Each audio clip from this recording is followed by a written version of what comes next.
Muito bom dia, boa tarde, boa noite para você que está me escutando. Eu sou o João e hoje estamos em mais um episódio do Historializando, este glorioso podcast de história que já tem mais de 20 episódios e eu acho isso muito da hora. Então, obrigado a você que acompanha. E hoje, eu venho tentando fazer um rodízio de continentes. Hoje vamos falar sobre Ruanda, vamos para a África e sobre um dos acontecimentos mais lamentáveis do século XX que aconteceu neste pequeno país. Ruanda é um dos menores países do mundo, que fica bem no centro da África, na região que a gente conhece como os Grandes Lagos Africanos, e faz fronteira com a República Democrática do Congo, com Uganda, com Burundi e com a Tanzânia. O início da civilização em Ruanda é um mistério e há várias teorias. Porém, a gente pode dizer que Ruanda, há muitos anos atrás, mais ou menos 1000 anos antes de Cristo, começou a ter a migração de povos bantus do sul da África, de várias partes da África, para Ruanda. E aí vem a origem de alguns dos primeiros povos em Ruanda, que são os Batuas, e que eles serão um povo que dura até hoje em Ruanda, assim como os Tutsis e os Hutus, que serão protagonistas no maior conflito de Ruanda. Mas assim, a origem dos Tutsis e dos Hutus, ela pode dizer que muitos dizem que é uma origem por conta de que cada um dos dois grupos veio de partes diferentes da África. Então, os Hutus vieram do sul e os Tutsis vieram do chifre da África, do leste, ou o contrário. Eu posso estar errado, mas eu acho que é isso. Porém, muita gente defende que a diferença entre Tutsis e os Hutus ela é plenamente social e imposta a partir da chegada dos europeus. Em 1700 existiam mais ou menos 8 reinos em Ruanda, e um deles era o Reino de Ruanda, que era liderado por um Tutsi. E essa predominância Tutsi ela seguiria a partir da colonização de Ruanda no final do século XIX. Ruanda, por ser um país pequeno, não é uma grande exportadora de minérios, que eram importantes para a dominação, para o interesse das potências europeias. Então Ruanda só passou a ser uma colônia alemã em 1796 e fez parte da África Oriental Alemã. E a Alemanha ela não fez um domínio direto, ela fez um domínio indireto, privilegiando as lideranças tutsis em troca de lealdade e essas coisas de domínio. Porém, o domínio alemão não foi muito longo. A Alemanha vem a Primeira Guerra Mundial, a Alemanha perde suas colônias. Em 1916, Ruanda é ocupado pela Bélgica. A Bélgica que tinha um grande território ao lado, que era a República Democrática do Congo, a atual República Democrática do Congo, que já tinha passado por um genocídio pelo principal cara, o rei Leopoldo. Eu posso fazer um outro episódio sobre a República Democrática do Congo. Mas então, os belgas dominam a região de Ruanda, eles também dominam Burundi e eles formam um país só.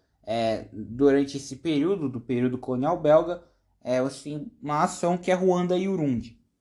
Eles depois se separariam. E com os belgas, não mudou muita coisa. Continuaram privilegiando os Tutsis, até porque os Tutsis, eles eram criadores de gado. Então, eles eram teoricamente mais ricos. E os Hutus eles cuidavam mais de trabalhos no campo e inclusive trabalhavam alguns para a terra dos Tutsis. A questão é que antes desse período dos belgas, Hutus e Tutsis eles poderiam trocar de lado. Se um Hutu enriquecesse, poderia virar Tutsi. Se um Tutsi ele empobrecesse, podia virar Hutu e vice-versa. A questão é que com a dominação belga, os belgas eles passaram a colocar se a pessoa era Tutsi, Hutu, Batua ou imigrante no documento de identidade. E aí se tornou imutável o cara ser Tutsi e Hutu. E aí que começa todos os problemas entre esses dois povos. Os Tutsis começam a ser mais privilegiados na educação, e os Hutus começam a ter cada vez menos direitos. E isso começa a gerar um sentimento de raiva e um sentimento de ódio aos Tutsis. E isso vai explodir em 1959, em que ocorreu a Revolução Ruandesa, ou o Vento da Destruição, em que os Hutus começaram a atacar, a incendiar casas de Tutsis, porque os Tutsis eles viviam numa monarquia. Ruanda-Urundi era uma monarquia liderada por Tutsis. Os Tutsis, após a independência, eles queriam manter essa monarquia com o poder dos Tutsis. Porém, os Hutus eles queriam uma república em que os Hutus governariam.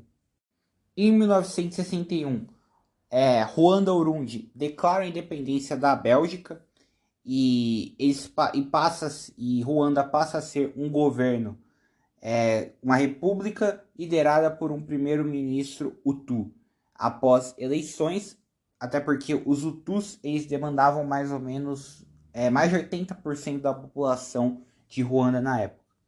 Em 62, Ruanda e Burundi se separam e cada um vira um país só. E a violência entre Tutsis e Hutus ela vai se perpetuando ao longo dos anos. Em 73, há um golpe de Estado em Ruanda e o Juvenal Habyarimana, ele assume o poder, ele continua com um governo pró-Hutu, mas agora um governo mais militarizado. Enquanto os Hutus, eles meio que... havia uma crise entre Hutus e Tutsis, obviamente, e havia uma questão de violência entre os Hutus atacando os Tutsis muitas vezes fugindo para países ao redor. No caso em Burundi, havia o contrário. Os Tutsis eles estavam depredando os Hutus. E algo que vai inclusive causar um outro conflito aí bem mais para frente, já depois de 1994.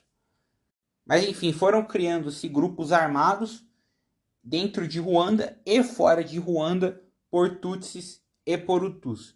No caso, o principal grupo criado em Ruanda foi os Interahamwe, que era um grupo Hutu e era um grupo que buscava a manutenção do governo Hutu em Ruanda. Porém, um outro grupo foi criado, que é a Frente Patriótica Ruandesa, criada por um cara chamado Paul Kagame, que é um grupo formado por Tutsis, que eles tinham uma base em Uganda, justamente por conta dessa diáspora de Tutsis.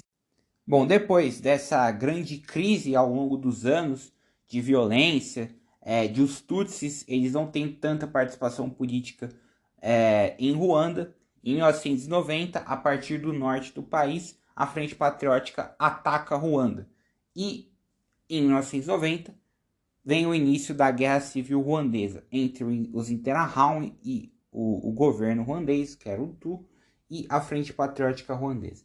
A Guerra Civil era dura mais ou menos 3 anos, até que em 1993 era feito um cessar-fogo entre a Frente Patriótica Ruandesa e o Juvenal Habyarimana. Esse cessar-fogo ele dura até o dia 6 de abril de 1994.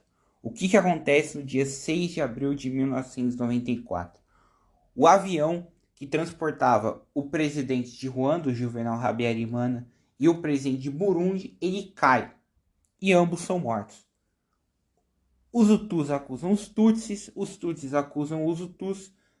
O fato é que até hoje ninguém sabe quem que foi responsável por esse ataque. Porém, o que a gente sabe no dia seguinte, é o início do genocídio de Ruanda. Os Hutus eram grande maioria. Os Hutus agora estavam com esse sentimento de raiva, porque o seu líder, o presidente que era Hutu, ele morreu. E os Hutus, eles já nos anos anteriores, eles vinham tido uma grande compra em massa de armas rudimentares. Então era tipo facões, martelos. E isso torna o genocídio de Ruanda tão brutal. Porque não foi um genocídio em que as pessoas elas foram exterminadas com armas de fogo, com pistolas, com metralhadores. Não, foram com facões. Então era algo muito, muito bizarro, algo extremamente assustador. E o genocídio ele não foi só contra Tutsis, eles também assassinaram em massa Hutus moderados, ou seja, Hutus que não concordavam com toda essa violência.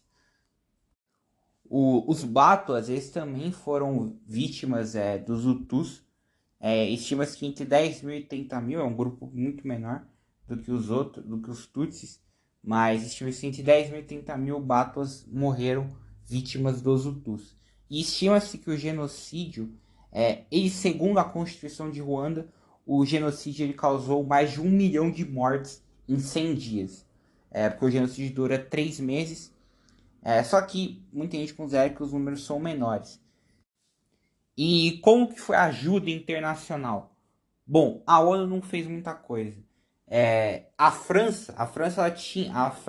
Inclusive, a França é algo complicado. A participação da França no genocídio de Ruanda é muito questionada. Muita gente considera que os oficiais franceses que estavam em Ruanda eles colaboraram com o genocídio, já que muita gente considera que os franceses eles eram aliados do governo Hutu. Então, meio que a, a comunidade internacional não se interessou muito pelo conflito em Ruanda. A data final do genocídio é o dia 15 de julho, que é quando a Frente Patriótica Ruandesa ela consegue retomar o controle do país. Esse genocídio ele não levou apenas um grande número de mortes, mas levou um grande número de refugiados. E muitos desses refugiados foram se refugiar principalmente no Zaire. O Zaire, que é a atual República Democrática do Congo. E esses refugiados eles originaram, o que anos depois, 2 guerras civis no Congo, que causariam mais de 5 milhões de mortes, muitos inclusive por fome.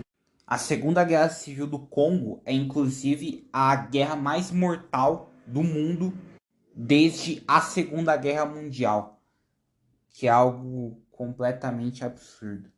Enfim, o Paul Kagame, que o líder da Frente Patriótica Ruandesa, é o atual presidente de Ruanda, ele está desde 2000 no poder. Ruanda não podemos dizer que é um grande país em questão de democracia. Inclusive, muitas das eleições do Paul Kagame, elas são consideradas fraudulentas, porque o cara está desde 2000. Ele também há a questão de presos políticos, de opositores a ele.